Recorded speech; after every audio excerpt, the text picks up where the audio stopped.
अगर कोई मंदिर का पुजारी हो, उसके यहाँ पुत्र हो जाए तो उसको पूजा करना चाहिए नहीं।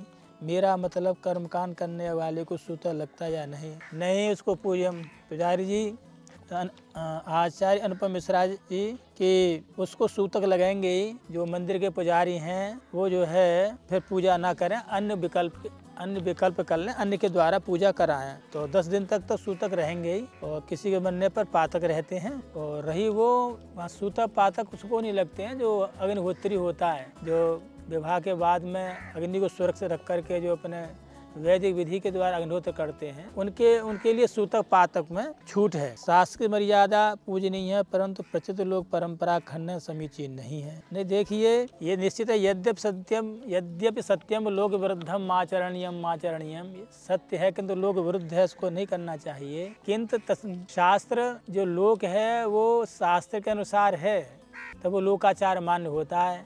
नहीं मूला जनश्रुति, जो हमारी परंपरा के अनुसार, जो श्रुति के अनुसार, वेद के अनुसार जो परंपरा चली आ रही है, उसके मूल में भगवान वेद होते हैं। किंतु मनमाने ढंग से जो परंपराएं प्रचलित हो गई हैं अंधानुकरण के द्वारा, तो वो सही नहीं है। को गवे कासर में से जाते हैं, जैसे भीड़ होती है और एक कुआं में गिर जाती, सही भीड़ कुआं में गिर जाती है, तो उसको परंपरा नहीं माना जाएगा। वो परंपरा वाली बात नहीं है। जो परंपरा चली आ रही है उससे नहीं हटना चाहिए, आपका कथन सही है।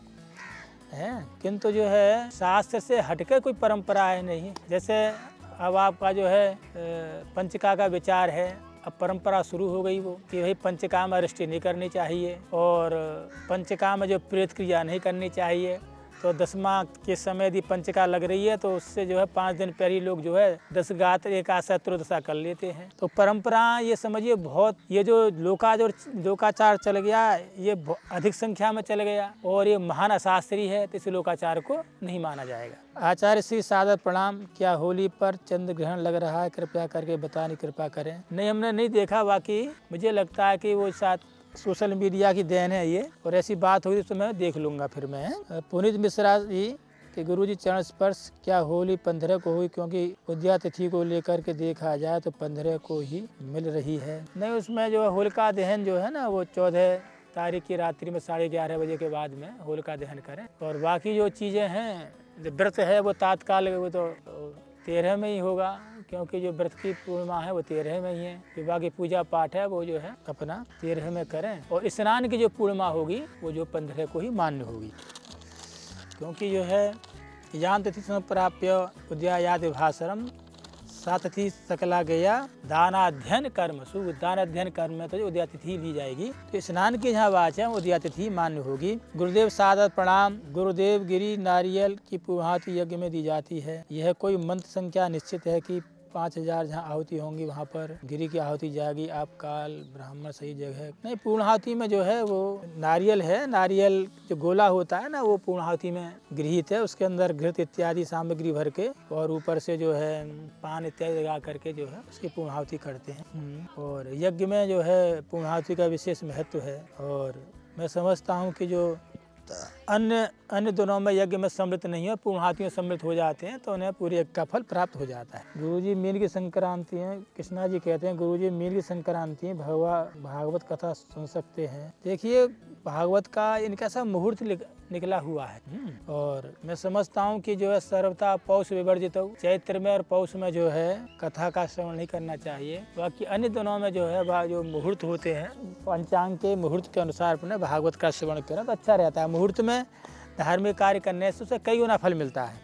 पंडित आशीष जोशी प्रणाम गुरुजी। जब श्री महाकाल गुरुजी कृपा से वृषोत्सव के बारे में ही बताइए, किस समय किस स्थान पर कैसे करना चाहिए? देखिए वृषोत्सव अवश्य करना चाहिए, इसका बहुत विशेष फल है। वो साक्षात धर्माज ही हैं और पूर्ण क्षेत्र में करें। किंतु ये ध्यान रहे कि आप जिस वृषभ को छोड़ रहे हैं, तो हमने देखा कि आजकल लोग जो है भाला मार देते हैं, कहीं कुछ कर देते हैं। उस सुरक्षा का भी थोड़ा ध्यान रखें। ऐसे स्थान पर छोड़ें जहाँ हिंसक लोग ना रहते हों, इसका विशेष ध्यान रखें। बाकी उसकी पद्धति है विशोत्सर्ग पद्धति, इसमें बड़ा विधि विधान से अब सब कार्य दिया गया है। उपाध्याय कुमार अनुरोध, यदि परिस्थिति वश यह नहीं पावे तो श्रीमद् भागवत पूर्व पुराण का अनुष्ठान करने पर उत्तम पितृ फलश्रुति होती है। ऐसा बता ही चुके हैं कि यदि विधिवत भगवान श्रीमद् भागवत का पाठ हो और आपका पितृलोक पितर पंक्ति में है तो मुझे लगता है लाभ मिलेगा। किंतु यदि आपके यहाँ पितृ कार्य कभी हुआ ही नहीं है, समय से श्राद्ध नहीं हुआ, न पार्वण एकोदिष्ट हुआ,